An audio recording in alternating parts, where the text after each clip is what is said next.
وسلام على عباده الذين اصطفى أما بعد فأعوذ بالله من الشيطان الرجيم بسم الله الرحمن الرحيم يا أيها الذين آمنوا ادخلوا في السلم كافة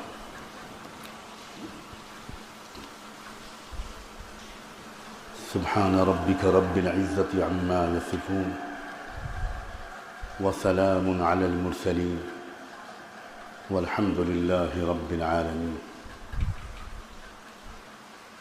اللهم صل على سيدنا محمد وعلى آل سيدنا محمد وبارك وسلم اللهم صل على سيدنا محمد وعلى آل سيدنا محمد وبارك وسلم اللهم صل على سيدنا محمد وعلى آل سيدنا محمد وبارك وسلم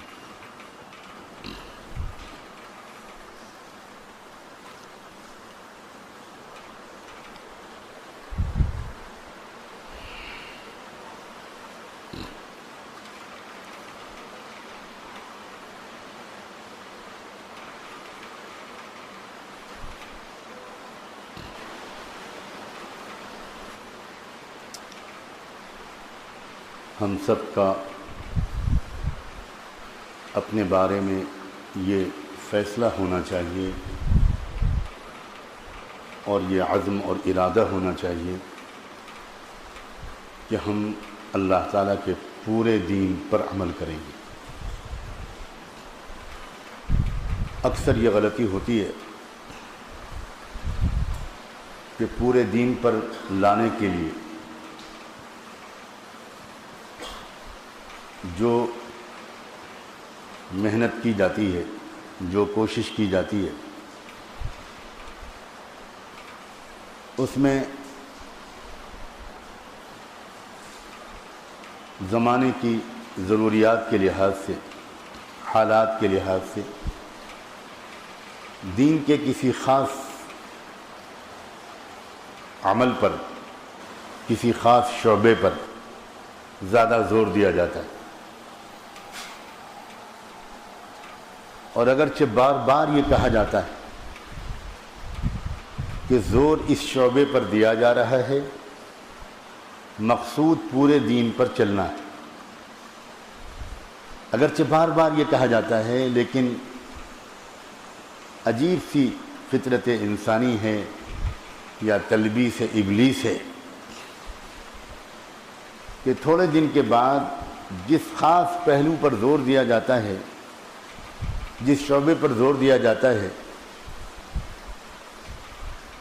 صرف اس شعبے پر توجہ باقی رہتی ہے، تھوڑی بہت جتنی بھی رہتی ہے، اور باقی پورے دین پر عمل کرنے کی طرف سے توجہ ہٹ جاتی ہے۔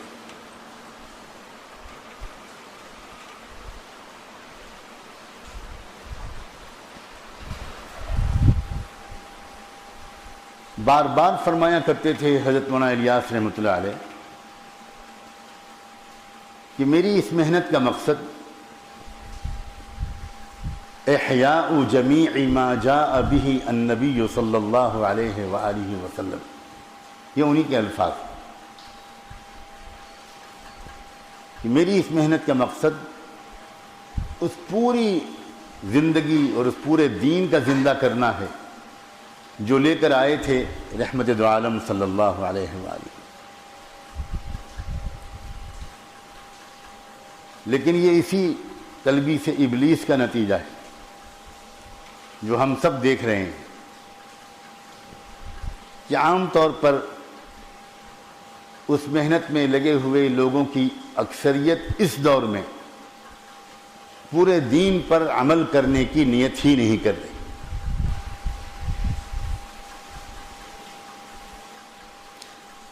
پوری دنیا میں یہ بات پھیلی ہوئی ہے، ہر شخص اس بات کو محسوس کر رہا ہے کہ سب سے زیادہ توجہ اور محنت اور زور نکلنے اور نکالنے پر ہے۔ گویا یہی ایک اصل مقصود بن کے رہ گیا حالانکہ نکلنا اور نکالنا یہ پورے دین کو اپنی زندگی میں لانے کا ایک وسیلہ تھا جو دور حاضر کی ضروریات کے عین مطابق تھا اور ہے۔ بالکل صحیح ترتیب تھی یہ۔ اس وقت اس ترتیب کی حکمتوں اور اس کی گہرائیوں پر بات کرنا مقصود نہیں ہے، ورنہ دل تو چاہتا ہے کہ بہت تفصیل سے علماء اور عقلاء کے سامنے اس تبلیغ کی ترتیب کی حکمتوں پر، اس کے فوائد اور منافع پر، اس کی خصوصیات پر بہت تفصیلی گفتگو کی جائے۔ مختصراً اتنی بات صرف اس وقت عرض کی جا سکتی ہے کہ یہ بالکل صحیح ہے کہ دور حاضر میں جبکہ عمومی طور پر دین کی طلب بالکل نکل گئی، امت مسلمہ میں دور بہت سے گزرے ہیں اور افراد سے غلطیاں اور گناہ ہوتے رہے ہیں، لیکن ایسا دور امت پر کبھی نہیں آیا تھا کہ پوری امت کے اندر سے اجتماعی اور مجموعی طور پر اللہ کی طلب، آخرت کی فکر، دین کو سیکھنے، سمجھنے اور اس پر عمل کرنے کی استعداد پیدا کرنے کی ضرورت کا احساس پوری امت کے اندر سے نکل جائے۔ یہ پہلے کبھی نہیں ہوا، نہ تابعین کے دور میں، نہ اتباع تابعین کے دور میں۔ اس دور میں تو خیر سوال ہی کیا پیدا ہوتا تھا، وہ تو خیر القرون میں سے ہے، لیکن اس کے بعد بنو امیہ کے دور میں، بنو عباس کے دور میں، اور اس کے بعد پھر فاطمیوں کے دور میں یا ملوکیوں کے دور میں، مملوکیوں کے دور میں، سلجوقیوں کے دور میں، عثمانیوں کے دور میں کبھی ایسا نہیں ہوا۔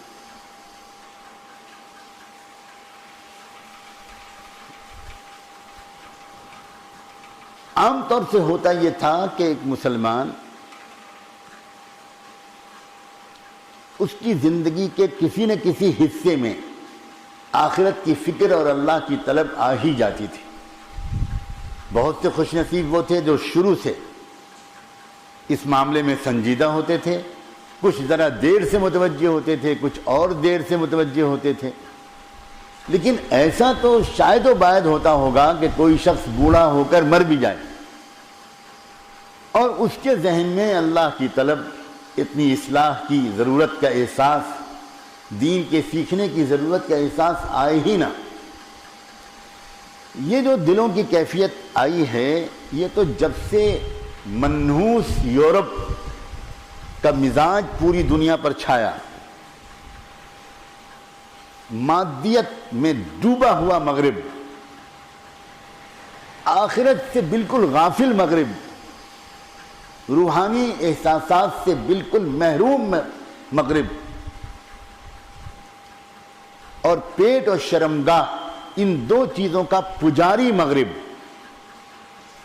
جب سے دنیا پر چھایا، تب سے ہر کچے پکے گھر کے اندر یہ مغرب کا مزاج گھس گیا۔ الناس علی دین ملوکہم، اللہ کے رسول صلی اللہ علیہ وسلم نے یہ اشارہ فرمایا تھا کہ جس کا سکہ چلتا ہے اور جس کا دور ہوتا ہے حکمرانی کا اور بالادستی کا، اسی کا مزاج لوگوں کے اندر گھستا ہے۔ بڑا راز تھا جو اللہ کے رسول نے فاش کیا، زبردست عمرانیات کا، سماجیات کا یہ ایک بنیادی اصول ہے جو آپ نے ہلکے پھلکے دو تین لفظوں میں بیان کر دیا۔ الناس علی دین ملوکہم۔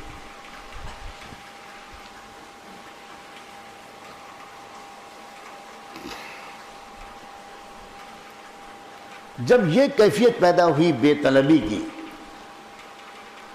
تو اب اصلاح کی وہ سابقہ کوششیں کافی نہیں رہ گئیں۔ وہ یہ کہ جگہ جگہ پر اصلاح کرنے والے اللہ والے بیٹھے ہیں اور لوگ جوک در جوک آ رہے ہیں اپنی اصلاح کرانے کے لیے، یہ پچھلے دور کی بات تھی۔ جب طلب ہی نہیں رہ گئی تو ان اللہ والوں کے پاس اپنی اصلاح کے لیے آئے گا کون؟ تو اب ضرورت پڑ گئی طلب پیدا کرنے کی۔ آپ بات سمجھ رہے ہیں نا؟ اب ضرورت پڑ گئی، ایک نئی ضرورت پڑی جو پہلے نہیں تھی، بالکل نہیں تھی پہلے. دین کی طلب پیدا کرنے کی ضرورت کہ بھائی جھنجھوڑ کر لوگوں سے کہو کہ بھائی مرنا ہے، اللہ کے سامنے جانا ہے، کامیابی دین میں ہے، ایمان سیکھو، نماز سیکھو، یقین بناؤ، علم اور ذکر پیدا کرو اپنے اندر، اخلاق ٹھیک کرو، نیتوں کو درست کرو، اپنی جان مال کو اللہ کے راستے میں لگاؤ، صحیح ماحول میں رہو. یہ کہنا پڑے گا بار بار، 50 اور 1000 بار کہنا پڑے گا ایک ایک آدمی سے، تب جا کر اس کے کان میں شاید جوں رہیں گے. یہ دور پہلے کبھی نہیں تھا. جب یہ دور آیا تو اللہ تعالیٰ نے امت محمدیہ کے ساتھ جو اس نے معاملہ طے کر دیا ہے کہ جس دور میں جیسی ضرورت ہوگی میں ویسی محنت اس امت کو عطا کروں گا. چنانچہ جب یہ نیا دور آیا بے طلبی کا، خدا فراموشی کا، آخرت فراموشی کا، تو اللہ تعالیٰ نے طلب پیدا کرنے کی ایک محنت شروع کی. اور طلب پیدا کرنے میں خاص بات یہ ہے کہ طالب خود نہیں آئے گا، ہے ہی نہیں وہاں طلب، وہاں کوئی طالب ہی نہیں ہے، ہمیں خود جا کر طلب پیدا کرنا ہوگا. اس طلب پیدا کرنے ہی کو دعوت کہتے ہیں. 3 گھنٹے کے بیان کو دعوت نہیں کہتے، طلب پیدا کرنے کی کوشش کرنا اس کو دعوت کہتے ہیں.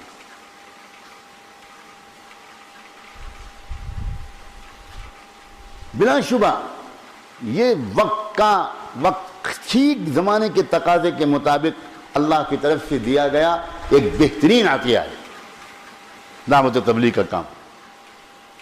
اللہ احساس سے شکر کے ساتھ ہم سب کو شکر کی توفیق دے اور قدر و استفادے کی توفیق.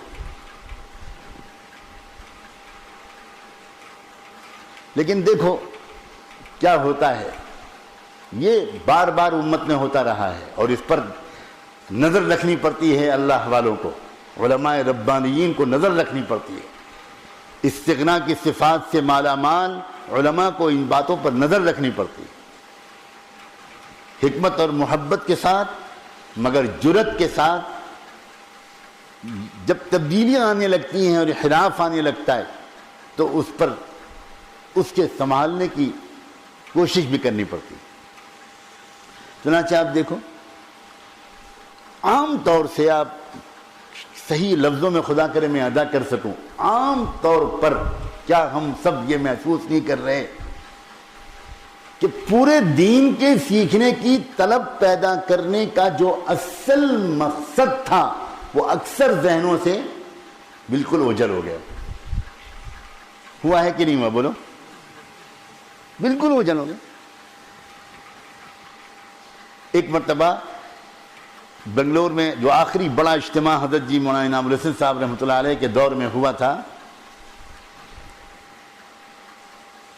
اس میں ایک نشست ہوا کرتی تھی بڑے اجتماعوں میں کارگزاری کی، ابھی بھی ہوتی ہے. اس میں مختلف صوبے کے ذمہ داران اپنے اپنے صوبوں کی کارگزاریاں سناتے ہیں. بڑا زبردست اجتماع تھا، عجیب و غریب منظر تھا اس اجتماع کا. حضرت جی رحمۃ اللہ علیہ تشریف رکھتے تھے تخت پر اور سارے اکابرین، سارے حضرات بیٹھے ہوئے تھے اور پورا مجمع لگا ہوا تھا، پورا شامیانہ بھرا ہوا تھا جو صرف ذمہ داروں کا شامیانہ تھا، خاص ذمہ دار. اب وہ ہر صوبے کا ذمہ دار کھڑے ہو کر اپنے صوبے کی کارگزاری پیش کر رہا، اور ہم لوگ بھی بیٹھے ہوئے دیکھ رہے تھے. ایک سے ایک شاندار کارگزاری آ رہی تھی، اور لیکن حضرت کے چہرے پر کوئی ذرا سی بھی خوشی، کوئی شکر کے احساسات بالکل نہیں آ رہے. وہ ایک مجسم غم کی تصویر بنے ہوئے خاموش بیٹھے ہوئے سن رہے. اور کارگزاریاں ایسی تھیں کہ عام طور پر اس پر بہت داد ملنی چاہیے. لوگ کارگزاری سنا رہے تھے کہ ہمارے صوبے میں اتنے علاقوں کے اندر اتنے گاؤں میں 100% نمازی بن گئے، اتنی جماعتیں نکلیں بیرون کی، اتنی جماعتیں نکلی 4 مہینے کی، اتنی جماعتیں نکلی سال کی، اتنی جماعتیں نکلی چلے کی 4 مہینے کی، اتنی پیدل، اتنی مستورات کی، پورا ڈاٹا تھا. اور وہ کارگزاری ایسی تھی کہ ہر آدمی کو خوش ہونا چاہیے، لیکن حضرت بالکل خاموش بیٹھے. 3-4 صوبے جب اپنی کارگزاریاں سنا چکے تو اس وقت ایسا لگتا تھا کہ جیسے حضرت کا پیمانہ صبر لبریز ہو گیا. اب خاموش نہیں رہ سکے. انہوں نے صرف اتنا کہا کہ بھائی ساری کارگزاریاں 6 نمبر کی سنا رہے ہو، کوئی 5 نمبروں کی کارگزاری نہیں سناتا. جو لوگ جانتے ہیں ان کے طرز کلام کو وہ بہت کم بولا کرتے تھے، بہت کم بولا کرتے تھے، بہت مختصر جملہ کہا کرتے تھے. وہ جو جانتے تھے ان کے طرز گفتگو کو وہ جانتے تھے کہ اسے ایک جملے میں حضرت نے کیا کہہ دیا. اپنی نجی محفلوں میں اندر کمرے کے اندر درد کا اظہار کرتے تھے حضرت کہ یہ کیا ہو رہا ہے، کام کس رخ پر جا رہا ہے. مکمل دین کو اپنی زندگی میں لانے کا مسئلہ ذہنوں سے اوجھل ہوتا جا رہا ہے. اسی لیے پتہ نہیں آپ لوگ اس وقت دنیا میں تھے کہ کہاں تھے، ان کے زندگی کے آخری 20-30 سال کے سارے بیانات کوئی سن لے، سارے بیانات سن لے. ان کی پوری زندگی کے جو بیان ہوتا تھا، ان کا جو بیان ہوتا تھا وہ آخری ہوتا تھا بیان دعا سے پہلے، ہدایات کے بیان کے بعد. ان کی جتنے بھی بیان کہیں سے ریکارڈ میں ڈھونڈ کے نکالو، اس میں سارا بیان جو ہوتا تھا وہ دین کے سیکھنے پر اور دین کی اہمیت پر ہوتا تھا. میں کہنا جو کچھ چاہ رہا ہوں وہ بات پھیل نہ جائے. مقصود ہوتا ہے دین، پورا دین زندگی میں لانا. اب میں یہ محسوس کر رہا ہوں اور سچی بات یہ ہے میرا دل اس اندیشے سے کانپ رہا ہے کہ ذکر کی طرف، خانقاہ کی طرف تھوڑا تھوڑا لوگ رجوع ہونا شروع ہوئے ہیں، لیکن ابھی سے یہ محسوس ہونے لگا ہے کہ لوگ ذکر اور خانقاہ کی طرف رجوع ہونے کے مقصد کو سمجھ ہی نہیں رہے. وہاں تو اتنے مدت تک الحمدللہ کام صحیح نہج پر رہا، لیکن یہاں جس طرح کی عمومی بھیڑ اس وقت متوجہ ہو رہی ہے اس کی وجہ سے یہ شدید ڈر لگ رہا ہے کہ لوگ نئے قسم کا بیان سننا چاہتے ہیں، ذرا نئے ذائقے کا بیان جس میں دل کی باتیں ہوں، تھوڑا جملے بدلے ہوئے ہوں، تھوڑے الفاظ بدلے ہوئے ہوں، اور اس میں کچھ بزرگوں کے واقعات سنائے جائیں، اور اس میں کچھ ذکر اور مراقبہ سکھایا جائے، بیعت کرائی جائے، اور ذکر ذکر ذکر ذکر خانقاہ ذکر ذکر ذکر ذکر، اور پھر پورا دین ذہنوں سے اوجھل. دل کے کانوں سے سننے کی بات ہے کہ دعوت کا مقصد بھی پورے دین کو زندگی میں لانا ہے، اور اللہ کی یاد اور مراقبوں اور معمولات کا مقصد بھی پورے دین کو زندگی میں لانا ہے. یہ ذکر پورا دین نہیں ہے، یہ مراقبے پورے دین نہیں ہیں، تلاوت قرآن پورا دین نہیں ہے، تسبیحات پورا دین نہیں ہے، بیعت ہونا پورا دین نہیں ہے. میں تو بار بار کہہ چکا ہوں کہ بیعت ہونا بالکل ضروری نہیں ہے. حکیم الامت حضرت اقدس تھانوی رحمۃ اللہ علیہ سینکڑوں بار یہ بات لکھ چکے اور فرما چکے کہ بیعت ہونا ضروری نہیں. دیکھو میرے پیاروں، وسیلے اور مقصود کے فرق کو سمجھو. اکثر و بیشتر یہ غلطی ہم سے ہو رہی ہے کہ جو وسیلہ ہے تھوڑے دن کے بعد وہی مقصود بن جاتا ہے. یہ ذکر کرنا، یہ تلاوت کرنا، یہ اللہ والوں کی صحبت میں جانا، یہ اصل مقصود نہیں ہے. اس کا مقصد ہے پورا دین زندگی میں آئے، پورا دین. اور اب میں عرض کرتا ہوں کہ پورے دین کے سلسلے میں 2 حصے ہیں. ایک ہے حقوق اللہ اور ایک ہے حقوق العباد. نماز ہے، روزہ ہے، زکوٰۃ ہے، حج ہے، تلاوت ہے، ذکر تسبیح ہے، یہ چیزیں حقوق اللہ. ایک بات میں بتا دوں اور حقوق العباد کیا ہیں وہ آپ خوب سمجھتے ہیں. حقوق العباد ہی کی 3 قسمیں ہیں: اخلاق، معاشرت اور معاملات. جس معاملے میں بندے کا اللہ سے تعلق ہو، بیچ میں کوئی بندہ نہ ہو، وہ ہیں حقوق اللہ. اور جس عمل کا کسی نہ کسی بندے سے تعلق ہے، وہ ہیں حقوق العباد. آسان ہو گیا سمجھنا کہ نہیں؟ ورنہ آج کل کے زمان میں تو حقوق العباد کا مطلب ہی لوگ نہیں جانتے. جس عمل میں کوئی سابقہ میرا پڑتا ہے، میری ماں سے، میرے باپ سے، میری بیوی سے، میرے بچوں سے، میرے پڑوسی سے، خریدنے والے سے، بیچنے والے سے، میں مکان کرائے پر ہوں تو مالک مکان سے، میں خود مالک مکان ہوں تو کرایہ دار سے، راستہ میں چلنے والوں سے، ٹرین میں بیٹھنے والوں سے، ٹیکسی میں بیٹھنے والوں سے، رشتہ داروں سے، اپنے ددیالی رشتہ دار، اپنے ننیالی رشتہ دار، اپنے سسرالی رشتہ دار، خرید و فروخت کے معاملات ہیں، ادھار کے لین دین کے معاملات ہیں، کاروباری معاملات ہیں، یہ سب آتے ہیں کاہے میں؟ حقوق العباد.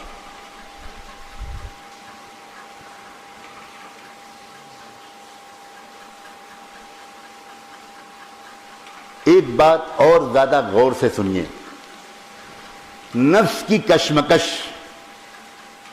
حقوق اللہ میں جتنی ہوتی ہے اس سے ہزاروں گنا زیادہ حقوق العباد میں ہوتی ہے.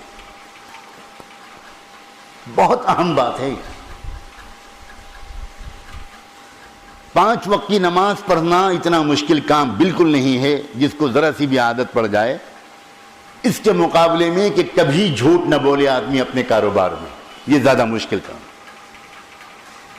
اپنے گھر کے اندر پیار محبت کا ماحول بنائے رکھے ہر قیمت پر، یہ زیادہ مشکل کام ہے. روزانہ قرآن کی تلاوت کرنا اتنا مشکل کام نہیں ہے جتنا میاں بیوی کا زندگی بھر پیار محبت کے ساتھ، برداشت کے ساتھ، خدمت اور ادب و احترام کے ساتھ زندگی گزار دینا، یہ زیادہ مشکل کام ہے. یاد رکھنا، جو ذکر و عبادت و تسبیح ہے یہ ملکوتی اعمال ہیں، یہ فرشتوں والے اعمال ہیں. نسبح بحمدک ونقدس لک. اور اخلاق، معاشرت اور معاملات یہ بشری اعمال ہیں. فرشتوں کو کوئی بیوی نہیں ہے، کوئی بچے نہیں، کوئی ماں باپ نہیں، کوئی پڑوسی نہیں، کوئی لین دین نہیں، کوئی خرید و فروخت نہیں، کوئی غصہ نہیں، کوئی گرمی نہیں. تو وہ بزرگ ہیں تو کون سا کمال ہے؟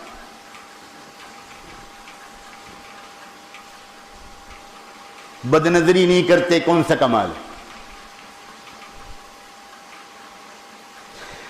آدم کو اور اس کی اولاد کو جو اللہ نے فرشتوں پر افضلیت دی ہے نا، یہ ذکر و تسبیح اور تلاوت کی وجہ سے نہیں دی ہے، یہ اخلاق، معاشرت اور معاملات کی وجہ سے.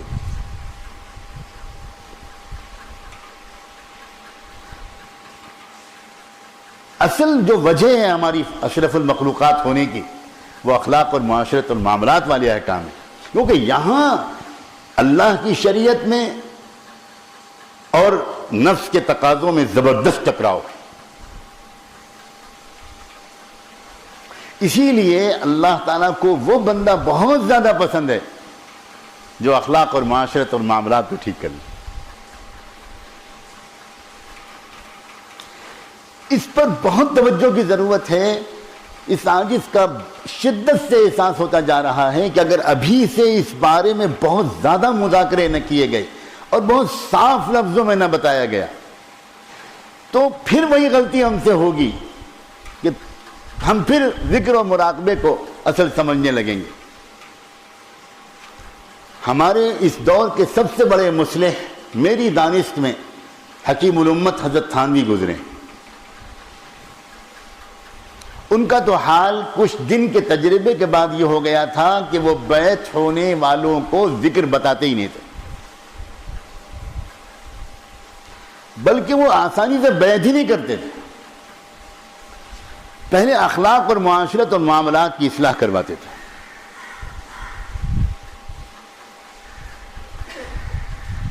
اتنی اہمیت ہے اخلاق اور معاشرت اور معاملات. اسی لیے اللہ تعالیٰ نے ایک صاف اعلان کروا دیا کہ دیکھو 3 قسم کے اعمال نامے ہیں تمہارے. یہ میں حدیث کا مضمون بیان کر رہا ہوں. 3 قسم کے اعمال نامے تمہارے تیار ہو رہے ہیں. ایک اعمال نامہ وہ ہوگا جس میں شرک لکھا جائے گا. شرک تو کسی قیمت پر میں معاف نہیں کروں گا. نمبر 2، دوسرے تمہارے اعمال وہ ہیں جن میں حقوق اللہ لکھے جائیں گے کہ تم نے مجھ سے رابطے والے اعمال کتنے کیے اور کیسے کیے. اس میں میں بڑی فراخ دلی سے اپنے حقوق کو معاف کرنے کے لیے تیار ہوں. بڑی سخاوت کے ساتھ میں معاف کر دوں گا. لیکن خبردار، تیسرا اعمال نامہ وہ ہے جس میں تمہارے معاشرت اور معاملات اور اخلاق والے اعمال لکھے جائیں گے. تم نے اپنی ماں سے کس زبان میں بات کی، تم نے اپنے باپ سے کس لہجے میں بات کی، تم نے اپنے باپ کو کن نگاہوں سے دیکھا. جس وقت باپ نے تمہیں کچھ ڈانٹا یا کچھ سمجھایا تو تمہارا ریئیکشن کیا تھا، تم نے کن نظروں سے دیکھا. تم نے جس آواز میں اپنے ماں باپ سے بات کی وہ مناسب آواز تھی یا زیادہ اونچی آواز تھی. تم نے اپنی بیوی کے ساتھ کیا سلوک کیا، تم نے اپنی بیوی کی چھوٹی چھوٹی غلطیوں کو معاف کیا کہ نہیں کیا، تم نے ذرا ذرا سی بات پر اس کو ڈانٹا تو نہیں. اور بیوی کو کیا اعمال نامے میں میں دیکھوں گا کہ بیوی نے اپنے شوہر کے ساتھ کیا معاملہ کیا ہے. اگر بیوی نے اپنی مرضی کو فنا نہیں کر دیا، اگر مٹا نہیں دیا، اگر اپنی ہستی کو بالکل مٹا نہیں دیا، اگر شوہر کی فرما برداری نہیں کی، اور اگر شوہر کی مزاج کی رعایت کر کے اس کی خواہش اس کی جائز خواہش کو تم نے پورا نہیں کیا.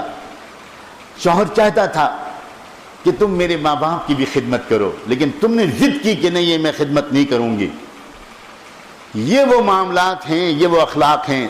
تم نے پڑوسیوں کے ساتھ کیا سلوک کیا، تم نے راہ چلنے والوں کے ساتھ کیا سلوک کیا، اپنے رشتہ داروں کے ساتھ کیا سلوک کیا، گھر کے اندر کا ماحول تم نے کیسا بنایا، خاندان کے اندر کی فضا کیسی بنائی. یہ جو معاملات ہیں اس میں کسی قیمت پر تمہاری کسی گناہ کو خود معاف نہیں کروں گا. جس کے ساتھ تم نے زیادتی کی ہوگی اس پر چھوڑ دوں گا. وہ معاف کر دے گا تو مجھے کوئی اعتراض نہیں، وہ معاف نہیں کرے گا تو میں اس کی بھرپور سزا تم کو دے کر رہا ہوں.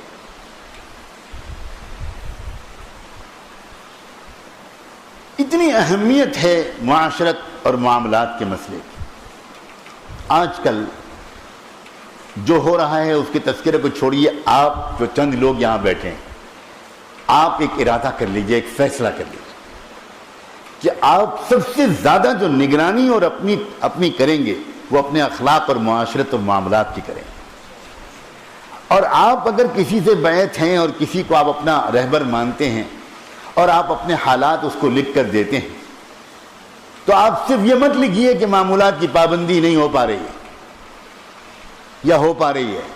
آپ اس میں لکھیے کہ میرا غصہ کیسا ہے، میری زبان کیسے بولتی ہے، میں اپنے ماں باپ کے ساتھ کس طرح پیش آتا ہوں، اپنی بھائی بہنوں کے ساتھ کس طرح پیش آتا ہوں، میرے اخلاق کیسے ہیں، میرا رہن سہن کیسا ہے، میری معاشرت کیسی ہے.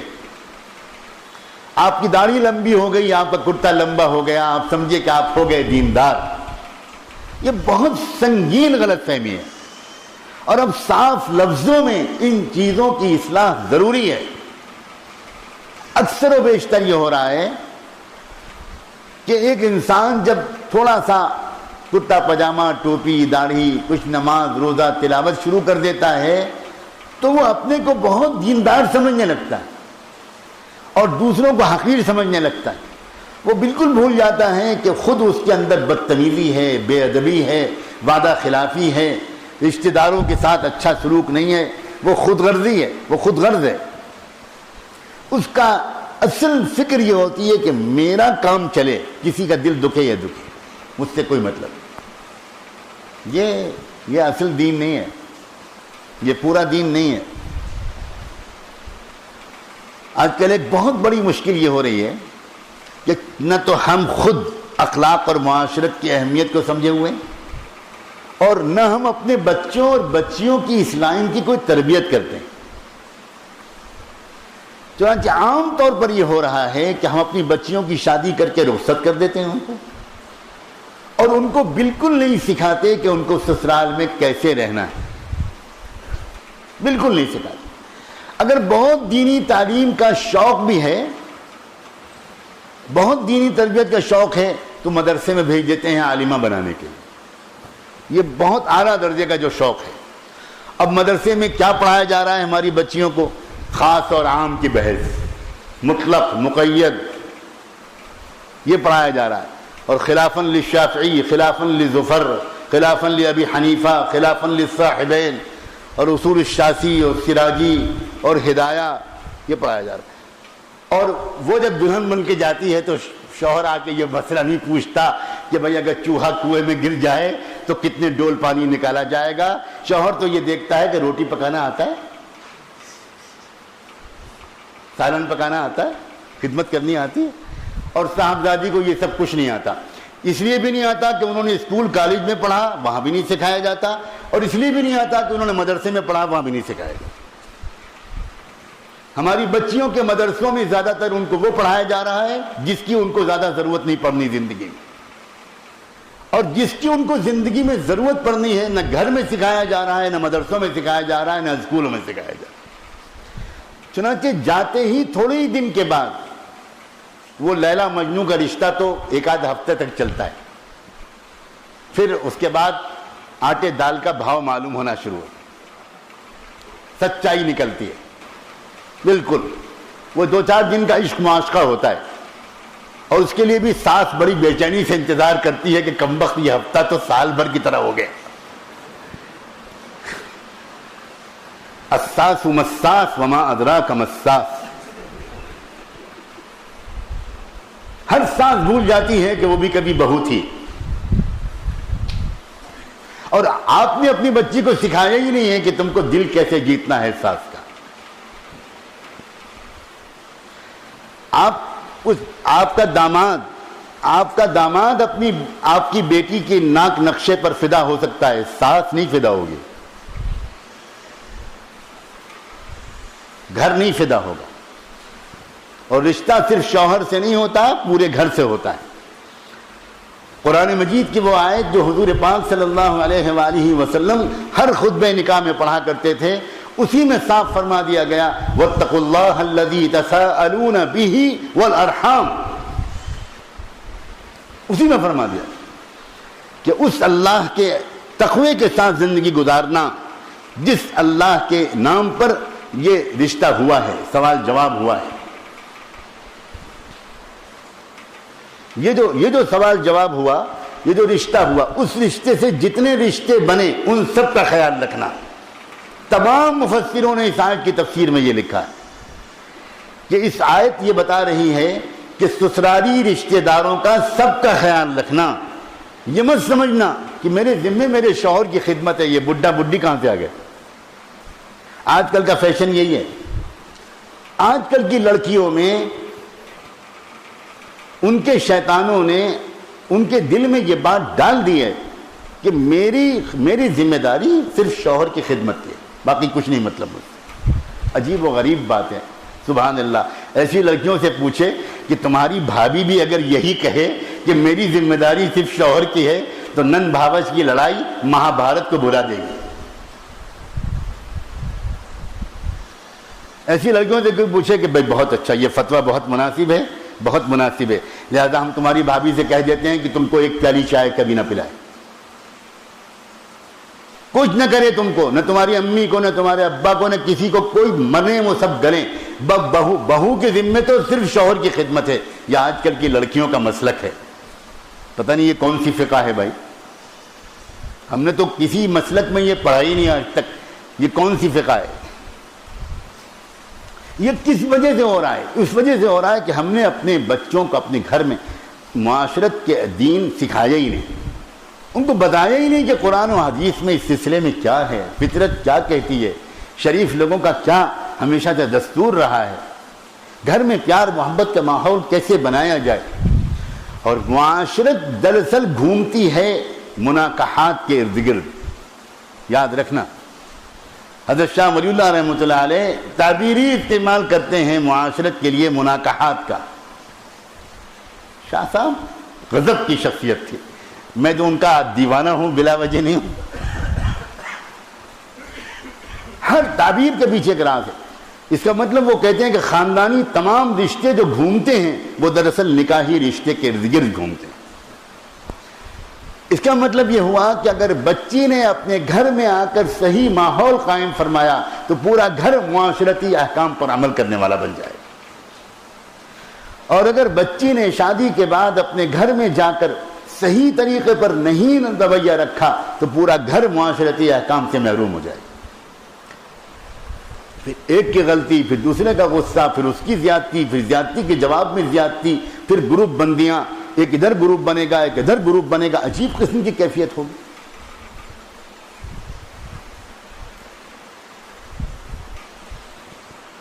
اس لیے معاشرت کی اہمیت کو سمجھیں. گھریلو زندگی کو ٹھیک کرنا،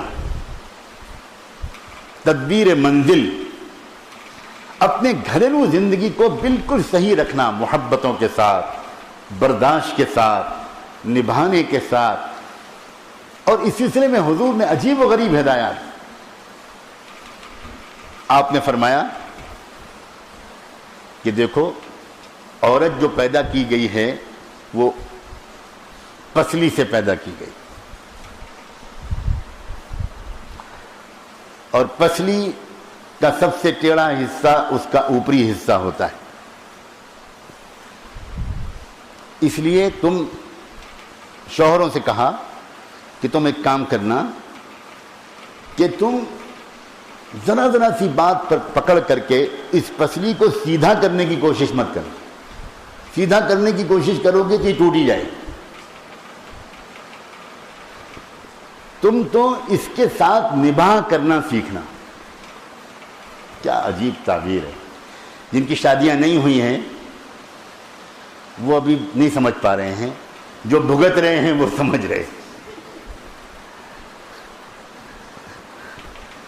اور جو ابھی نہیں بھگتے ہیں چند دن کے بعد بھگتیں گے انشاءاللہ. بڑی تمنا ہے جلدی شادی ہو، اللہ تمہاری مدد کرے.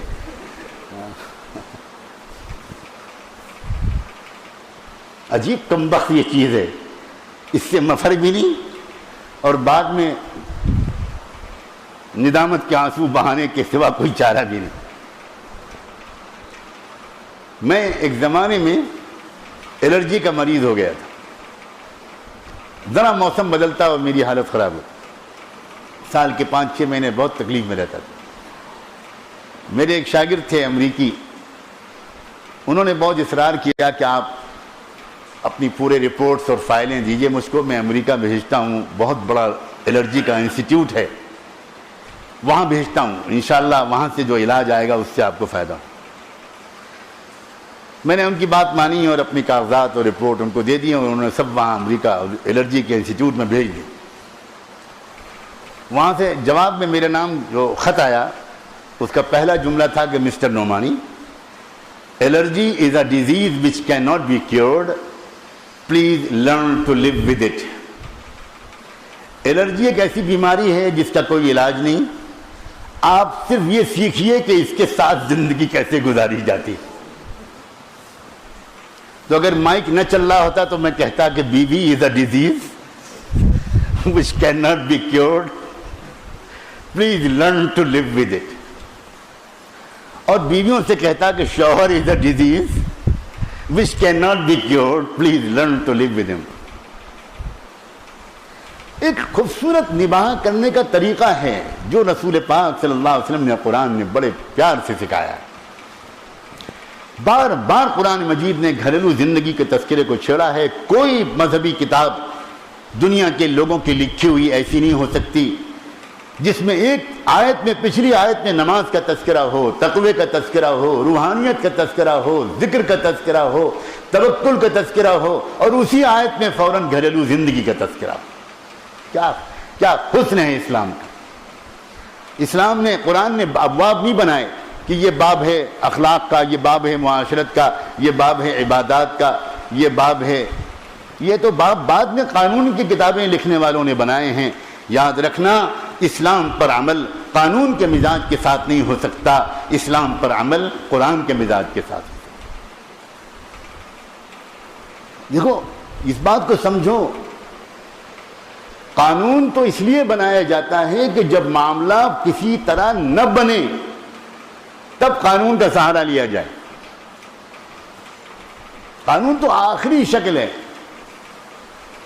ورنہ سمجھدار لوگ قانون تک پہنچنے سے پہلے اخلاق سے، شرافت سے، تواضع سے، عاجزی سے، پیار اور محبت سے اپنے مسائل کو حل کرتے ہیں۔ اگر ہم اپنی علمی زبان بولیں تو یوں کہیں کہ صرف فتوے سے گھریلو زندگی خوشگوار نہیں ہوگی، تقوی سے گھریلو زندگی خوشگوار۔ اسی لیے نکاح کے خطبے کے موقع پر حضور اکرم صلی اللہ علیہ وسلم نے جتنی آیتیں قرآن مجید کی پڑھتے تھے آپ سب میں تقوی تقوی تقوی تقوی، بار بار تقوی۔ یا ایھا الناس اتقوا ربکم الذی خلقکم من نفس واحدہ وخلق منها زوجها وبث منهما رجالا كثيرا ونساء واتقوا الله الذي تساءلون به والارحام ان الله كان عليكم رقيبا۔ ایک ہی آیت میں دو مرتبہ تقوی کا حکم۔ دوسری آیت پھر آپ پڑھا کرتے تھے یا ایھا الذین آمنوا اتقوا اللہ حق تقاتہ ولا تموتن الا وانتم مسلمون۔ تیسری آیت بھی آپ نے وہی چنی، یا ایھا الذین آمنوا اتقوا اللہ وقولوا قولا سدیدا یصلح لکم اعمالکم ویغفر لکم ذنوبکم۔ اور یہ جو کہا جاتا ہے کہ بھئی تلاوت کرو، ذکر کرو، تسبیحات پڑھو، اللہ کو یاد کرو، ذرا جی لگا کر 2-4 منٹ اللہ کے ساتھ تنہائی میں بیٹھو، اس کا ایک زبردست فائدہ یہ ہوتا ہے کہ اس کے ذریعے سے دل بہت حشاش بشاش ہو جاتا ہے، طبیعت بہت منشرح ہو جاتی ہے، اور اس کے بعد گھر کے کاموں میں لگنا عورتوں کے لیے اور مردوں کو اپنے کاروباری ذمہ داریوں میں لگنا آسان ہو جاتا ہے۔ اب مرد بھی اس بات کو نہیں سمجھتے، عورتیں بھی اس بات کو نہیں سمجھتے۔ مرد کہتے ہیں کہ آج کل کی بھاگتی دوڑتی مشغول زندگی میں ذکر نہیں ہو پائے گا، مراقبہ نہیں ہو پائے گا، تلاوت نہیں ہو پائے گی۔ عورتیں کہتی ہیں کہ گھریلو کام کاج میں یہ نہیں ہو پائے گا، وہ نہیں ہو پائے گا۔ سبحان اللہ، ان دونوں کو ایک دوسرے کے الگ جدا کر کے اگر آپ سمجھیں گے تو یہی خیالات پیدا ہوں گے۔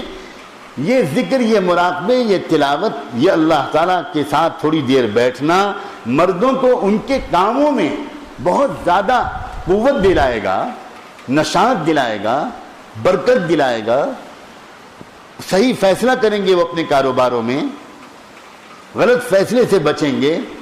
جب غصہ ان کے اندر نہیں ہوگا، کاہلی ان کے اندر نہیں ہوگی، ہر دم ایک چست اور خوش رہیں گے، تو یقیناً اس کا اثر ان کے کاروبار پر پڑے گا کہ نہیں پڑے گا؟ ایک خوش آدمی کا کاروبار اچھا ہوگا یا ایک موڈ خراب آدمی کا؟ کیوں بھائی؟ بعض لوگوں کی دکان پر کوئی سودا لینے جاؤ تو ایسا لگتا ہے کہ ابھی ایک ڈنڈا مار دیں گے، اور زیادہ تر یہ مسلمان ہی ہوتے ہیں۔ کیوں ہے؟ اس لیے کہ گھر سے لڑ کر آئے ہیں، صبح بیوی نے ناشتہ ہی نہیں دیا، اب لڑ کر آئے ہیں، موڈ خراب ہے، کچھ ٹینشن ہے گھر میں، اس ٹینشن کا اثر کاروبار پر پڑے گا۔ میں پہلے بھی بتا چکا ہوں کہ آج یورپ میں، جاپان میں، جہاں صنعت بہت ترقی پر ہے، انڈسٹری بہت ترقی پر ہے، تو انہوں نے ایک عجیب انتظام کر رکھا ہے کہ جب فیکٹری کے اندر آفیسرز آئیں، لیبر آئیں، کام کرنے والے آئیں تو بہت خوش موڈ میں آئیں۔ تو اس کے لیے انہوں نے انتظام کیا کہ ہر فیکٹری کے باہر لمبی چوڑی راہداری ہے، چمن ہے، گارڈن ہے، قسم قسم کے پھول ہیں، پرندے چہچہا رہے ہیں، فوارے ہیں۔ وہ یہ کوشش اس لیے کرتے ہیں کہ ان کو معلوم ہے کہ ہمارے جو صاحب آ رہے ہیں یہ آئیں گے تو گھر سے خراب موڈ میں۔ اب گھر سے خراب موڈ میں آئیں، وہ جانیں، ان کا گھر جانیں، لیکن ہماری فیکٹری کا نقصان نہ ہو، اس لیے ہماری فیکٹری کے اندر داخل ہونے سے پہلے ان کا موڈ ٹھیک ہو جائے۔ اس کے لیے وہ ہزاروں ڈالر خرچ کر کے شاندار پارک اور پتہ نہیں کیا کیا فوارے بناتے ہیں تاکہ ان کا موڈ ٹھیک ہو جائے. اور ایک مضمون میں تو اتنی دلچسپ کہانی پڑھی کہ ایک فیکٹری کے اندر جانے والا جو راستہ ہے اس راستے میں چاروں طرف شیشے لگائے گئے اور شیشے بڑے عجیب و غریب قسم کے ہیں. کسی شیشے میں آدمی اپنے کو دیکھتا ہے تو الٹا نظر آتا ہے, سر نیچے پیر اوپر. کسی شیشے میں اپنے کو دیکھتا ہے تو پیٹ اس کو ہاتھی کے برابر اپنا نظر آتا ہے, قد بہت چھوٹا نظر آتا ہے, پیٹ بہت بڑا. کسی شیشے میں دیکھتا ہے تو اس کو 3 ناکیں نظر آتی ہیں. کسی شیشے میں دیکھتا ہے تو اپنے آپ کو بالکل دبلا پتلا ایک دم ماچس کی تیلی کے برابر نظر آتا ہے. تو یہ ہم لوگوں نے خود بچپن میں لکھنؤ میں ایک نمائش میں ایسے شیشے دیکھے تھے, اس لیے سمجھنا آسان ہو گیا. ہنستے ہنستے برا حال ہو جاتا ہے. ہر شیشے کے سامنے آدمی کو ہنسی آتی ہے, وہ بھاگ کے دوسرے شیشے میں جاتا ہے, لا حول ولا قوت, پھر وہاں اور ہنستا ہے, پھر تیسرے شیشے میں جاتا ہے اور وہ اس کو دیکھتا ہے, وہ اس کو دیکھتا ہے. ایک تماشا ہوتا ہے. فیکٹریوں کے باہر شیشے لگائے ہیں انہوں نے اس لیے کہ آپ باہر گھر سے آئے ہوں 50 کلومیٹر سے بڑبڑاتے ہوئے, گالیاں بکتے ہوئے اور لڑتے ہوئے, اور یہاں آ کر آپ ہنسیں تاکہ فیکٹری کے اندر آپ کا موڈ ٹھیک ہو. سبحان اللہ. موڈ ٹھیک کرنے کے لیے ان بیچاروں کو لاکھوں ڈالر کے تماشوں کرنے کی ضرورت ہے, اور موڈ ٹھیک کرنے کے لیے اللہ نے ہم سے کہا الا بذکر اللہ تطمئن القلوب. اللہ کو یاد کرو, دل مطمئن ہو جائے گا, سارا غم ہلکا ہو جائے گا. الا ان اولیاء اللہ لا خوف علیہم ولا هم يحزنون الذین آمنوا وکانوا یتقون. اس سے یہ سمجھ میں آیا کہ ذکر و عبادت اور اخلاق و معاشرت ایک دوسرے سے جڑے ہوئے ہیں. یہ بات میں کہنا چاہتا ہوں, الگ نہیں ہیں. اگر پورے دین کی نیت کریں گے ہم اور طے کریں گے کہ ہم کو اپنے اخلاق اور معاشرت اور معاملات کو بھی ٹھیک کرنا ہے, تو اس میں ہمارے ذکر سے, عبادت سے, تلاوت سے خلل نہیں پڑے گا, مدد ملے گی. یہ خیال غلط ہے کہ اگر ہم اس میں لگ گئے تو ہم پھر کام نہیں کر پائیں گے. یہ محض ایک وسوسہ ہے, محض ایک وسوسہ ہے. اور پھر اللہ تعالیٰ نے تو ایسا آسان کر دیا کہ یہ بھی ضروری نہیں کہا, یہ بھی ضروری نہیں قرار دیا کہ ہم ذکر کریں ایک خاص شکل میں بیٹھ کر, بلکہ فرمایا یذکرون اللہ قیاما وقعودا وعلی جنوبہم. کام کرتے ہوئے ذکر کرو, اللہ کا نام لو, اپنے کاروبار کے لیے جاتے ہوئے اللہ کو ذکر کرو, چلتے پھرتے, اٹھتے بیٹھتے, لیٹتے سوتے, عورتیں اپنے گھروں کا کام کرتے ہوئے, مرد اپنی ذمہ داریاں نبھاتے ہوئے اللہ کا ذکر کریں. تو بھائی معاشرت کی یہ اہمیت ہے. اور اب آخری بات میں عرض کرتا ہوں, آج میں نے تمہیدی گفتگو کی ہے, اللہ کرے کہ میں معاشرت کے سلسلے کے کچھ اہم مسائل ترتیب کے ساتھ آپ کے سامنے پیش کر سکوں. سب سے پہلے ایک تمہیدی کے سلسلے کی اس آخری بات کو اور غور سے سن لیجئے کہ ہم لوگ خود کچھ کتابوں کا مطالعہ ضرور کریں, اور اپنے بچوں اور بچیوں کو کچھ کتابیں ضرور پڑھوائیں, ضرور پڑھوائیں. ہمارے بچے بچیاں فضول کتابیں پڑھتے ہیں, فضول کتابیں پڑھتے ہیں. اکثر و بیشتر ہمارے گھروں میں ہماری بچیاں افسانے اور ناول پڑھتی ہیں. آج کل ایک رسالہ نکلتا ہے پاکیزہ آنچل, میں تو ہمیشہ اس کے اوپر نا بڑھا دیتا ہوں, نا پاکیزہ آنچل. تھوڑا سا پروف ریڈنگ کرنے کا عادی ہوں, ایڈیٹر ہوں, تو جہاں کوئی مجھے غلطی نظر آتی ہے تو میں اس کو فوراً کریکٹ کرتا ہوں. مضمون لکھتا ہوں, لوگ کمپوز کر کے لاتے ہیں تو اس میں 50 غلطیاں ہوتی. تو اسی طرح میں ہر پاکیزہ آنچل کے شمارہ جہاں کہیں مجھے ملتا ہے اور میں لکھ سکتا ہوں تو اس پر بڑھا دیتا ہوں نا پاکیزہ. کیا ہوتا ہے مثالوں میں جانتے ہو؟ خوب جانتے ہو, مجھے معلوم ہے اچھی طرح. خیالی دنیا کی سیر کرائی جاتی ہے ہماری بچیوں کو. وہ عمران کو سلمہ سے عشق ہو گیا اور عمران سلمہ کے پیچھے لگ گیا, اور عمران سلمہ کو فون کرتا تھا, عمران سلمہ کو مس کرتا تھا, اور سلمہ کے پیچھے وہ سعید بھی لگا ہوا تھا، دونوں کی جھگڑا تھا، اور یہ ہوا پھر وہ ہوا، وہ چمن میں گئے، وہ گارڈن میں گئے. لڑکیاں اسی خیالی دنیا میں رہتی ہیں. اب لڑکیاں ڈھونڈتی ہیں سسرال میں عمران کو، اور سسرال میں ملتے ہیں ابو جلال. کتنی غیر حقیقی زندگی گزروا رہے ہو اپنے بچیوں کو.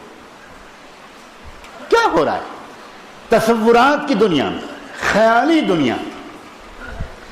کاش کہ ہم اپنی بچیوں کو خود بٹھا کر بہشتی زیور پڑھا دیں. جس قوم کے پاس بہشتی زیور جیسی کتاب موجود ہو اور وہ قوم اپنی بچیوں کی تربیت میں ناکام ہو، اس سے بدبخت کوئی قوم روئے زمین پر. ایسی غضب کی کتاب ہے بہشتی زیور. ہم لوگ مدینہ منورہ میں سر تاپا تبلیغ میں لگے ہوئے تھے اپنی تعلیمی کے زمانے میں، لیکن اللہ کا شکر ہے کہ ہم نے تبلیغ و دعوت کا کام جس شخصیت سے سمجھا وہ فقیہ تھا دعوت کا، اور حضرت مولانا الیاس رحمۃ اللہ علیہ کی نسبت کے شاید سب سے بڑے حامل تھے وہ. چنانچہ وہ روزانہ مرکز میں بیٹھ کر روزانہ ہم لوگوں کو بہشتی زیور کی تعلیم کراتے تھے، اور لازمی کہتے تھے، لازمی طور پر کہتے تھے کہ کام کرنے والے لوگوں کو اپنے اپنے گھر والوں کو بھی اور اپنے آپ کو بھی بہشتی زیور کا لفظ لفظ پڑھوانا چاہیے. اتنی پیاری کتاب ہے. میں انشاءاللہ بہشتی زیور سے ہی پڑھ کے کچھ سناؤں گا آئندہ آنے والے دنوں میں. میں صرف اس کی تمہید کی چند سطریں آج سنانا چاہتا ہوں. حضرت تھانوی رحمۃ اللہ علیہ نے یہ کتاب کس مقصد سے لکھی ہے، کیا ضرورت سمجھ کے لکھی ہے. لکھتے ہیں کہ حقیر ناچیز اشرف علی تھانوی حنفی مظہر مدعا ہے. زبان بہت عجیب ہے حضرت تھانوی کی، کہ ایک مدت سے ہندوستان کی عورتوں کے دین کی تباہی دیکھ دیکھ کر قلب دکھتا تھا اور اس کے علاج کی فکر میں رہتا تھا، اور زیادہ وجہ فکر کی یہ تھی کہ یہ تباہی صرف ان کے دین تک محدود نہیں تھی بلکہ دین سے گزر کر ان کی دنیا تک پہنچ گئی تھی، اور ان کی ذات سے گزر کر ان کے بچوں بلکہ بہت سے آثار سے ان کے شوہروں تک اثر کر گئی تھی. اور جس رفتار سے یہ تباہی بڑھتی جاتی تھی اس کے اندازے سے یہ معلوم ہوتا تھا کہ اگر اور اصلاح نہ کی جائے تو شاید یہ مرض قریب قریب لا علاج کے قریب ہو جائے. اس لیے علاج کی فکر زیادہ ہوئی، اور سبب اس تباہی کا بالقاء الہی اور تجربے اور دلائل اور خود علم ضروری سے محض یہ ثابت ہوا کہ عورتوں کا علوم دینیہ سے ناواقف ہونا ہے، جس سے ان کے عقائد، ان کے اعمال، ان کے معاملات، ان کے اخلاق، ان کا طرز معاشرت سب برباد ہو رہا ہے، بلکہ ایمان تک بچنا مشکل ہے، کیونکہ بعض اقوال و افعال کفریہ تک ان سے سرزد ہو جاتے ہیں، اور چونکہ بچے ان کی گودوں میں پلتے ہیں، زبان کے ساتھ ان کا طرز عمل، ان کے خیالات بھی بچوں کے دل میں ساتھ ساتھ جمتے جاتے ہیں، جس سے دین تو ان کا تباہ ہوتا ہی ہے مگر دنیا بھی بے لطف و بد مزہ ہو جاتی ہے. اس وجہ سے کہ بد اعتقادی سے بد اخلاقی پیدا ہوتی ہے، اور بد اخلاقی سے بد اعمالی، اور بد اعمالی سے بد معاملگی، جو جڑ ہے تقدر معیشت کی. مفکرانہ جملے ہیں یہ. ہم لوگ پتہ نہیں کن کو مفکر اسلام کہتے. کیا عجیب و غریب جملے ہیں. فرمایا رہا شوہر اگر انہی جیسا ہوا تو دو مفسدوں کے جمع ہو جانے سے فساد میں اور ترقی ہوئی، جس سے آخرت کی تو خانہ ویرانی ضروری ہے، مگر اکثر اوقات اس فساد کا انجام باہمی نزاع ہو کر دنیا کی خانہ ویرانی بھی ہو جاتی ہے. اور اگر شوہر میں کچھ صلاحیت ہوئی تو اس بیچارے کو جنم بھر کی قید نصیب ہوئی. بیوی کی ہر حرکت اس بیچارے شوہر کے لیے ایذا رساں، اور اس کی ہر نصیحت اس بیوی کو ناگوار اور گراں. اور اگر صبر نہ ہو سکا تو نوبت نا اتفاقی اور علیحدگی کی پہنچ گئی، اور اگر صبر کیا گیا تو قید تلخ ہونے میں شبہ ہی نہیں. اور اس ناواقفیت علوم دین کی وجہ سے ان کی دنیا بھی خراب ہوتی ہے. مثلا کسی کی غیبت کی اس سے دشمنی ہو گئی اور اس سے کوئی ضرر پہنچ گیا، اور مثلا طلب جاہ اور ناموری کے لیے فضول رسم میں پیسہ خرچ کیا اور ثروت مبدل بافلاس ہو گئی.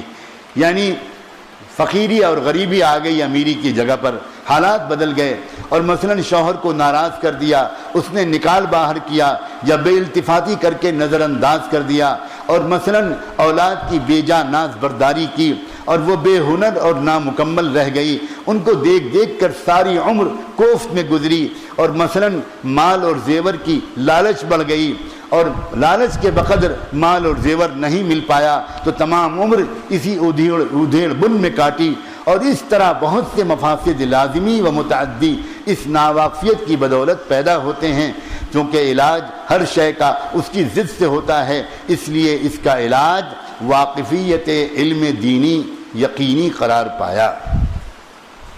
اس لیے بھائی عرض ہے کہ ان چند دنوں میں یہاں انشاءاللہ کوشش کی جائے گی کہ اخلاق اور معاشرت کی اہمیت کے بارے میں اور اس کے بارے میں کچھ موٹی موٹی ہدایات گھریلو زندگی کو خوشگوار بنانے، کامیاب بنانے، خاندانوں کے اندر تعلقات کو خوشگوار بنائے رکھنے کے سلسلے میں اللہ اور اللہ کے رسول نے ہماری فطرت کے مطابق جو ہم کو بڑی عملی اور آسان ہدایات دی ہیں ان کا بھی مذاکرہ ہو، تاکہ دل کے اندر یہ عزم پیدا ہو کہ ہم کو یہاں سے اللہ کا ذکر بھی لے کر جانا ہے اور ذوق عبادت اور ذوق دعا بھی لے کر جانا ہے، اور اخلاق اور معاشرت اور معاملات کے سلسلے میں فکر مند بھی ہو کر جانا ہے، اور اپنے پورے گھر کے ماحول کو خوشیوں سے بھر دینا ہے۔